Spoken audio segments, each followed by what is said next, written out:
মারুতি গাড়ি করে নেশা সামগ্রী পাচার হচ্ছে। গোপন সংবাদ পেয়ে দক্ষিণ জেলার পিয়ারবাড়ি থানাধীন শ্রীরামপুর ফাঁড়ি থানার ইনচার্জ এসআই উপেন্দ্র দেববর্মা পিয়ারবাড়ি থানার পুলিশ নিয়ে একিনপুর এলাকায় ওত পেতে বসে।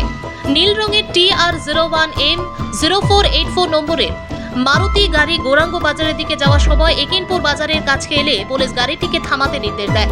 মারুতি গাড়ি চালক গাড়ি না থামিয়ে সেখান থেকে পালিয়ে যায়। পুলিশ মারুতি গাড়ির পিছু ধাওয়া করতে গিয়ে একটা সময় ঘন অন্ধকার এবং প্রচন্ড ঝড় বৃষ্টির মধ্যে বরজ কলোনির এক রাবার বাগানে গাড়ি ফেলে চালক পালিয়ে যায়।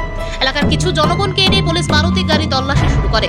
তল্লাশি করতে গিয়ে গাড়ির ভেতর থেকে পুলিশ 80 বোতল ফ্যান্সিডিল নেশার সিরাপ উদ্ধার করে মারুতি গাড়ি সহ পিয়ারবাড়ি থানায় নিয়ে আসে। পিয়ারবাড়ি থানার ওসি রতন রবি দাস জানান, থানায় একটা মামলা লিপিবদ্ধ করা হয়েছে, যার নম্বর 2024 PRB 020 under section 21C 25/27A/29 NDPS act. ঘটনা বিবরণ দিতে গিয়ে পিয়ারবাড়ি থানার ওসি রতন রবি দাস বলেন,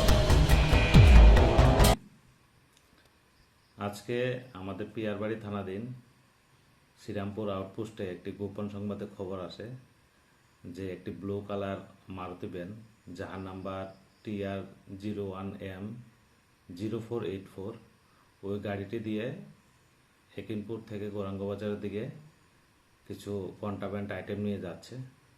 তো সাথে সাথে ওই সংবাদের ভিত্তিতে শ্রীরামপুর আউটপোস্টের ওসি এবং আমাদের পিয়ারবাড়ি থানার স্টাফ মিলে ওই জায়গাতে আমরা যাই এবং অ্যাম্বুশ করি।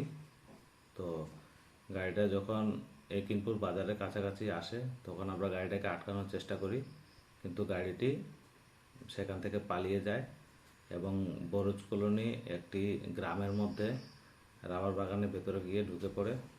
তো আমরা সেখানে গিয়ে দেখি প্রচণ্ড বৃষ্টি এবং খুব গভীর জঙ্গল এবং রাবার বাগান ছিল।